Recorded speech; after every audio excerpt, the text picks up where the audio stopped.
Creating or customizing your own character is fairly common among artists and writers.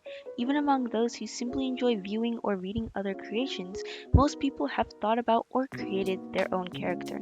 Whether this was done in an artwork, comic, book, fanfic, note, or video game, we all have customized some sort of character or persona that represents us, our beliefs, and our personalities. As a visual artist myself, I have created over 300 original characters in my lifetime, it being very short as I am only 19 years old, but nevertheless, I know just enough about character creation to help you, my fellow viewers, learn how to make one of the most popular forms of character creation, a persona. Now, before the fairy haters come in, the existence of anthropomorphic characters has been around for over a millennia, with the famous Lion Man statue being a primary example of half human, half animal beings created in the Paleolithic era. Historically, humans have the tendency to want to add human like features to animals, evolving through time in mythology, literature, and art. Anthropomorphic characters nowadays are commonly known as furries and are proven to have existed long before our time, and they are not something new. I've had several friends, artists, and not wonder what they would be if they were furry, and for my artistic friends, they wonder how to go about creating their own persona. Creating a persona may seem difficult at first, but can be simple when you understand your interests, personality, and the design.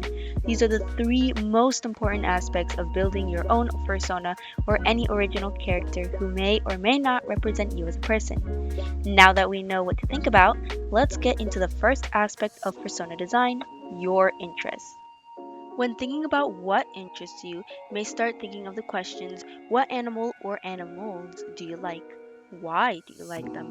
What parts do you like about them? What are their most recognizable features? A small note to take into account: the persona does not need to be a furry. You can have a bird sona, sea sona, scaly, dragon sona, which is basically scaly but with wings, and more. I am simply using the word persona as a broad term. You may use any animal or animals for your persona. You may also take note of any stories or genres you enjoy. Let's say you really love a certain genre of music. Is there a song you really like, a lyric, a beat? Is there a band that you love? Does this band dress in a way that you wish to dress? These are some of the few questions to ask yourself when taking note of your interests. Basing your persona only off of your favorite animal will not feel as personal compared to including designs or music that you enjoy into the idea. But what happens when you're indecisive? What happens when you have no idea what to pick from the huge or tiny amount of interests that you have? That's why we have these fancy devices we use to watch videos. You can create an online color wheel to determine what interests you would like to include in the final design of your persona. What if you like sharks, nudibranchs, possums, rats, cats, and star-nosed moles? Color wheel it and pick the first result or first two results if you want to combine some features. When combining your interests, make sure to think about what piece of your interest is your favorite and be specific when noting it down. Now, what if an interest belongs to a culture that you're trying to represent, or your interest is in your heritage and making it visible in your persona? You will have to do heavy research on the region, history, and fauna around or part of the culture. If it is a simple reference you wish to make, see what information interests you the most and note it for future use. An example of this can be found when creating my current persona, which was done earlier this year. I am Hispanic and have Colombian heritage, and I wanted to reference this in my new persona. I decided that I wanted to reference Colombia in the base, so I researched native animals and eventually chose the ocelot, a small wild feline native to South America and the Amazon rainforest. I liked the overall shape and pattern of this cute wild cat and chose to make my persona an ocelot.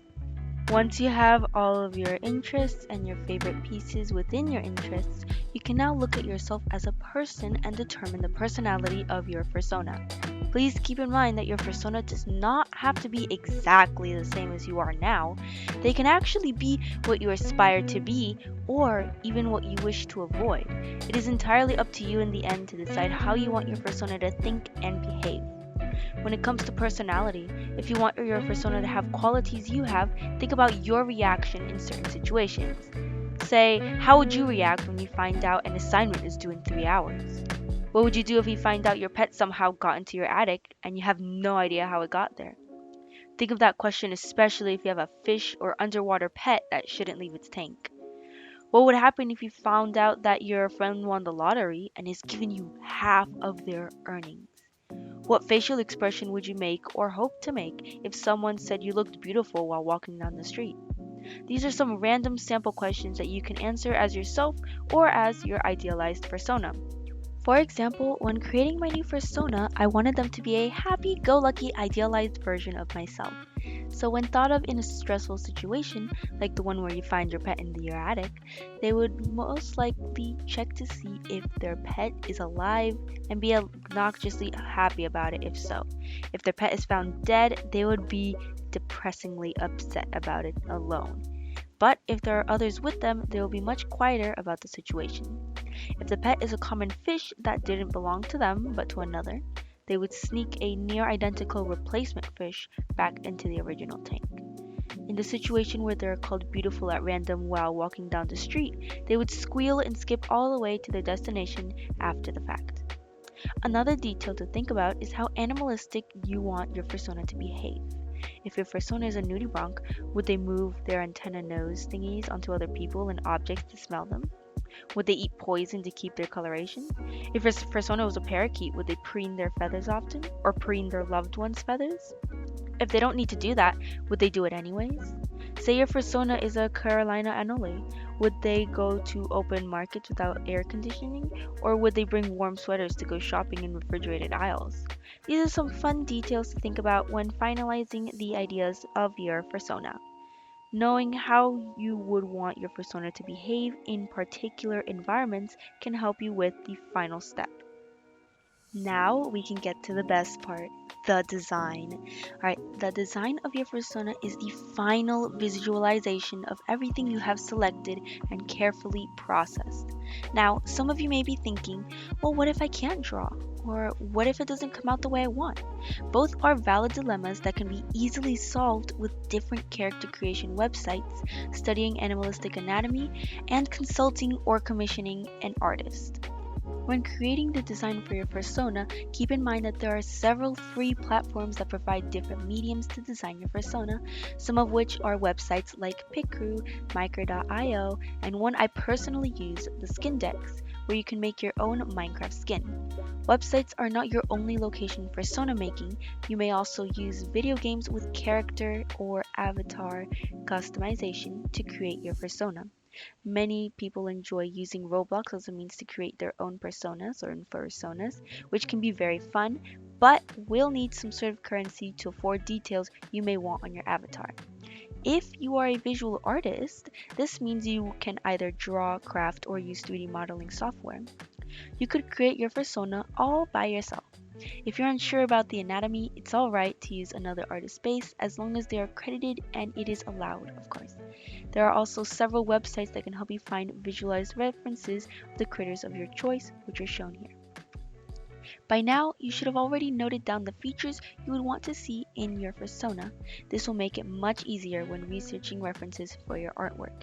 If you're unsure about where you want to place certain features, you can do as shown and ask friends to help you decide which pairings would look the best. The same can be done with the color design, as this can include your favorite colors or animal accurate palette. Finally, if you have a job, if you make some sort of income, congratulations! You can commission an artist to help you design your own persona. Prices can range and be as low as $5 to higher than $200. Knowing where to look is extremely important, especially when looking at quality of art and price range. If you happen to have a good friend who's willing to help you design your persona for free, take advantage, but also make sure to pay them back in some way by getting them a meal or finding them customers who are willing to commission them. Some artists that I have previously commissioned for artwork are available for furry commissions, all of which have very varied art styles and prices.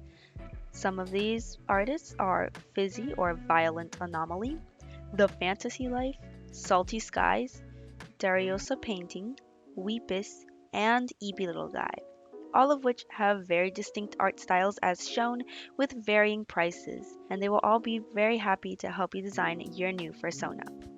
Now that you have understood your inspirations, personality traits, and design, you can officially finalize and be happy with your new persona. Congratulations, you've done it. You've created your first persona, and if you don't like it, guess what?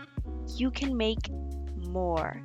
As someone who has over 300 original characters, I can tell you, you can always make more. If you don't like one, you can tweak it. If you don't like how it is after you've tweaked it, you can always start over and make another one. Or you can make one for everything you like. You say that you like a show, you make a persona for that show. You like an album, make a persona for that album. You can literally make a persona for anything, anytime, as long as it feels personalized towards you and whatever makes you happy.